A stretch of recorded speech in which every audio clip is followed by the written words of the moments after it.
አብይና ኢሳያስ በአንድ ድፍን ዓመት ብቻ 14 ጊዜ ተገናኝተው መክረዋል። በምስጢር ራሱ ይገናኛሉ። ከ2019 እስከ 20 ብቻ ቢያንስ 3 ጊዜ ተገናኝተዋል። አቶ ኢሳያስ ወደ አዲስ አበባ መብረራቸውን ለማንም ሳያሳውቁ ይጓዙ ነበር። አገላለጹ የኒውዮርክ ታይምስ አምደኛው የዴክላን ወልሽ ነው። በዝርዝሩ ላይ እንመለስበታለን። ለአሁኑ ጠቅላይ ሚኒስትር አብይ አህመድ ምስጢራዊ በሆነ ስልት የተባበሩት አረብ ኤምሬቶች ደርሰው መመለሳቸውን የሳተላይት መረጃዎች አመላክተዋልና እሱ ላይ እናተኩራለን። ጠቅላዩ ይሄን አሳቻ ጉዞ ያደረጉት እሁድ ጥር 4 ቀን 2018 ዓ.ም ጅቡቲን ከጎበኙ በኋላ መሆኑ ተሰምቷል። በቦይንግ አውሮፕላን ጉዞ ያደረጉት የ4 ኪሎ ሰው ለሰዓታት ዩናይትድ አረብ ኤምሬትስ ቆይተው ወደ መዲናቸው ተመልሰዋል ተብሏል። ምስጢራዊ በረራዎችን የሚያጋልጡ ምንጮች የአብይን የዩኤኢ ጉዞ አስመልክተው ያወጧቸው መረጃዎች ትክክል ከሆኑ የአብይና የኢሳያስ ጦርነት የአንዲት ጥይት ጩኸት እድሜ እንደቀረው አመላካች ነው። ምክንያቱም የአብይና ደብረጽዮን ጦርነት ዋዜማ ከአሁኑ ሁኔታ ጋር ይመሳሰላልና በአሜሪካ ምድር በተባበሩት መንግስታት ድርጅት መዲና ስም የሚጠራው ኒውዮርክ ታይምስ ጋዜጣ ከ4 ዓመት በፊት በእነርሱ አቆጣጠር ታህሳስ 15 ቀን 2021 ዓ.ም የጦርነትን መንገድ የቀየሰ የኖቤል ሰላም ሽልማት በሚል ርዕስ ጥያቄ ጭሮ የሚያልፍ መጣጥፍ አስነብቦ ነበር። የጋዜጣው ዘጋቢ ዴክላን ወልሽ ከኬንያ ናይሮቢ እንደጻፈው መራሄ መንግስት አብይ አህመድ ለሰሜን ኢትዮጵያው ጦርነት መዘጋጀት የጀመሩት እጅግ ቀደም ብሎ ነበር። በጊዜው ጋዜጠኛ ታምራት ነገራን ጨምሮ ብዙ ጦርነት ጠል ሰዎች በተደጋጋሚ አብይ ጦርነቱን ቀድሞ የህወሓት ኃይሎች መቀሌ ሳይመሽጉ በገዛ መዲናው በመያዝ ማስቀረት ይችል ነበር እያሉ ቢተቹም ጠቅላዩ ግን ሳትዋጋ ንገስ ቢሉት ካልተዋጋው አልነግስም እንዳለው የኢትዮጵያ የቀድሞ ንጉስ የሆኑ ይመስላሉ። እነ ታምራት ነገራ የሚያነሱትን የቢዮኖሮ ድል ያባከኑት ጠቅላይ ሚኒስትር አብይ አህመድ የሰሜን ኢትዮጵያው ጦርነት አይቀሬ መሆኑን ቀድመው እንደተረዱ የኒውዮርክ ታይምስ ጋዜጣ ዘጋቢው ዴክላን ወልሽ ጽፏል። እንዲህ ያለውን ጦርነት አይቀሬ መሆኑን ቀድሞ የመረዳት አቅማቸውን ያሁኑን ከኢሳያስ ጋር የገቡበትን ሰጣ ገባ ጣፋንታም ለመተንበይ እንደሚረዳቸው ይታመናል። የኒውዮርክ ታይምስ አምደኛው እንደሚለው የሰላም ኖቤል ሽልማት አሸናፊው ጠቅላይ ሚኒስትር አብይ አህመድ እና የብዙ ዓመታት የኤርትራ መሪ የሆኑት ኢሳያስ አፈወርቂ ትግራይን ለመውጋት በድብቅ ሴራ መጎንጎን ከጀመሩ ሰነባብቷል። ነገርዮሹን መሬት ለማስነካት የሚጥረው ዴክላን ወልሽ አብይ ወታደሮቻቸውን ወደ ትግራይ ማስጠጋትና የጦር መሳሪያ መጫኛ አውሮፕላኖችን ወደ ኤርትራ ምድር መላክ የጀመሩት እጅጉን ቀደም ብለው ነበር ይለናል ኒውዮርክ ታይምስ። አክሎም ጦርነቱን በተመለከተ በር ተዘግቶ በ4 ኪሎ ቤተ መንግስት ተመክሯል። አብይ ከመከላከያ የጦር መኮንኖች ጋር ተከራክሯል። እምቢ ጦርነት አይበጅም ያሉትን አባሯል ሲል የጦርነቱን ነጋሪት ቀድመው የጎሰሙት በፈረንጆቹ የዘመን ቀመር 2019 የሰላም ኖቤል በኖርዌይ ኦስሎ የተቀበሉት ጠቅላይ ሚኒስትር አብይ አህመድ መሆናቸውን ለማረጋገጥ ይታትራል። እንዲህ ያለው ነገር ግን አብይ ህወሓት ሳይደራጅ ቢያስገብረው ኖሮ እንዲህ ያለ ደም ያጎረፈ ጦርነት ውስጥ አንገባም ነበር ለሚሉት ላይዋጥ ይችላል። ዴክላን ወልሽ አብይን ጦርነትን እጠላለሁ ባሉበት አንደበታቸው በትግራይ ላይ የሰላም ማስከበር ዘመቻ በሚል ቅባት አዋዝተው የአረር ማት ማውረዳቸውን አብዝቶ ይሞግታል። ለማኝነት እንዲጠቅሙትም የቀድሞውን የአውሮፓ ህብረት የአፍሪካ ቀንድ ልዑክ አሌክስ ሮንደስን አንደበት ይዋሳል። እሳቸው ቃል በቃል ምዕራባውያን አብይን በስህተት ተረድተውታል፣ ይህም ለኢሳያስ አቅም ሰጥቶታል ብለዋል። ምዕራባውያን የኖቤል ሽልማቱን ኢትዮጵያ የሰው ዘር መገኛ ናት፣ እኛ ሁላችን ኢትዮጵያውያን ነን በሚል ዲስኩር ለጠቅላዩ በሰጡ በ2 ዓመቱ ጦርነት በመምራት ላይ የነበሩትን ተሸላሚ የሚፈትሸው የኒውዮርክ ታይምስ ጸሐፊው ዴክላን ወልሽ አብይ በዚያ ስካር የሚመስል መድረክ ጦርነት የስቃይ ምሳሌ ነው አውቀዋለሁ፣ ምክንያቱም የመጣሁት ከዚያ ነው ሲሉ ከልጅነት እስከ እውቀት የኖሩበትን የወታደር ቤት አስታውሰው አንቅረው የተፉትን ነገር መልሰው ልሰዋል ብሎ ይወቅሳቸዋል። ወልሽ ተሸውደዋል የሚላቸው ምዕራባውያን በጠቅላዩ የ4 ኪሎን መንበር መቆናጠጫ ሳምንታትና ወራት አስታከው የታዩ የማለዳ ጤዛ የመሰሉ የፖለቲከኞች ከእስር ቤት መፈታትን፣ የነጻ መገናኛ ብዙሃን ተስፋዎችን፣ ከኤርትራ ጋር የተፈጠረውን የሰላም ስምምነት ከግምት ውስጥ አስገብተው የኦስሎን ሽልማት ማቀበላቸው ሊቆጫቸው ይችላል ብሎ ከሽልማት ቡድኑ አባላት አንዱን ጠይቆ አብይን ለሰላም ኖቤል ሽልማት ስንመርጠው የያዘውን የዲሞክራሲ ለውጥ ጎዳና እንዲቀጥልበት ለማበረታታት ነው ሲሉ መልሰውልታል።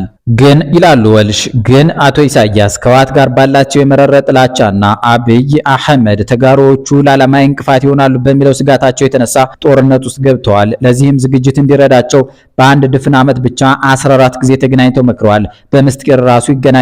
ከ2019 እስከ 20 ብቻ ቢያንስ 3 ጊዜ ተገናኝተዋል። አቶ ኢሳያስ ወደ አዲስ አበባ መብረራቸውን ለማንም ሳያሳውቁ ይጓዙ ነበር እያለ ከቀድሞ ባለስልጣናት አገኘሁት ያለውን ነገር ይዘረዝራል።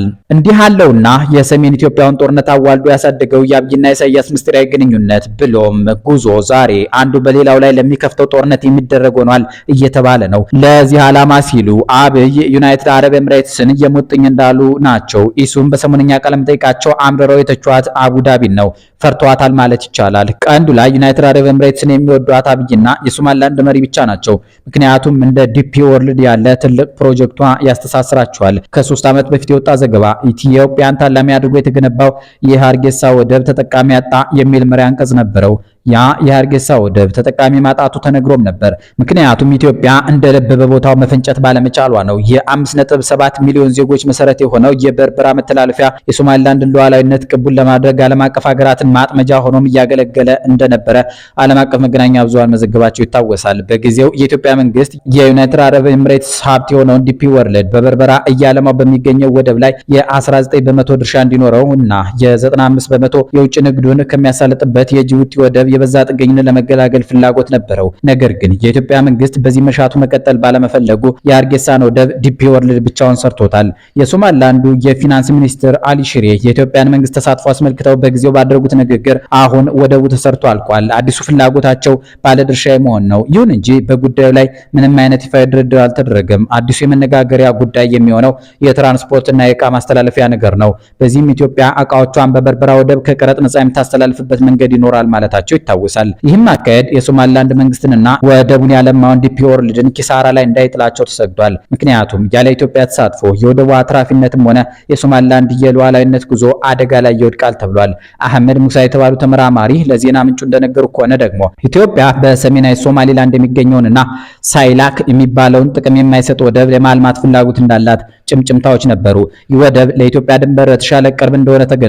ሶማሊላንድ ግን በወደቦቿ አማን ላይ ኢትዮጵያን እንደ ሀገር እንድትቀበላት ትፈልጋለች። ከዚሁ ጋር በተያያዘ የሶማሊላንድ የፊናንስ ሚኒስትር ሰይድ አሊ ሽሬ በጊዜው የተባበሩት መንግስታት ድርጅትና የአፍሪካ ህብረት አባል አለመሆናችን እርግጥ ነው፣ ራስ ገዝነታችን ግን የታወቀ ነው ብለው ነበር። ኢትዮጵያ ያ በሆነ በአመቱ ሶማሊላንድን አገር ነሽ ልትላት ቃል ገብታላት ዓለም መንጫጫቱ ይታወሳል። በዚህ ሰሞን ደግሞ እስራኤል የአገርነት እውቅና ሰጥታታለች። ዩናይትድ አረብ ኤምሬትስም ደልቷታል። የአብይ ከጅቡቲ ወደ ዩናይትድ አረብ ኤምሬትስ የተደረገ ምስጢራዊ ጉዞም ከዚሁ አዲስ የፖለቲካ ጥምረት ጋር ሊሰናኝ ይችላል። የአዲሱ ጥምረት ማዕከል ደግሞ ሶማሊላንድ ሆናለች።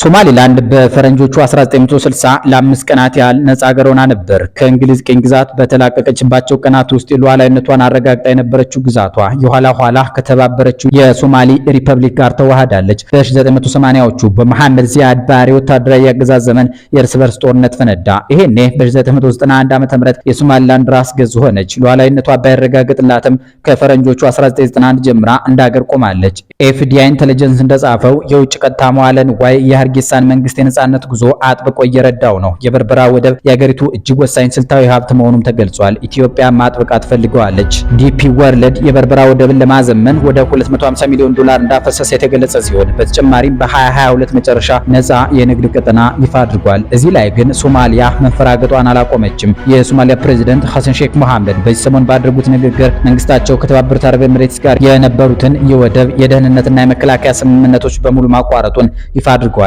ፕሬዝዳንቱ ውሳኔ የተላለፈው አቡዳቢ የሶማሊያን አንድነት ሉዓላዊነትና ብሔራዊ ክብር ባለማክበሯ መሆኑን ገልጸዋል።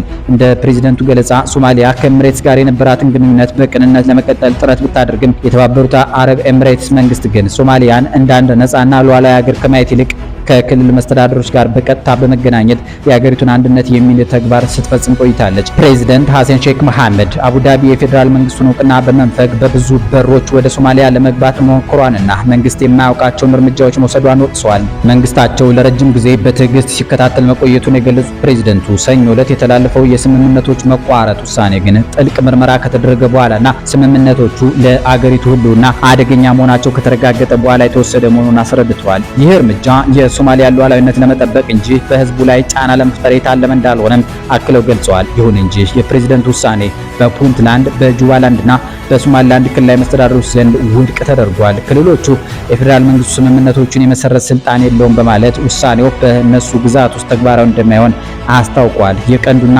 የባህረ ሰላጤው ፖለቲካ እዚህ ሁኔታ ላይ ይገኛል። ቀሪው ነገር ቀጥተኛ ጦርነት ነው ተብሏል። ለዚህ ደግሞ አቢቹ ከ4 ኪሎ፣ ኢሳያስ ከአዲሃሎ፣ ቢንዛይድ ከአቡዳቢ፣ ሐሰን ሼክ መሐመድ ከሞቃዲሾ፣ ብንያም ኔታንያሁ ከቴል አቪቭ ተጠራርተው ሶማሊላንድን የውጊያ ሜዳ እንዳያደርጓት ተሰግቷል።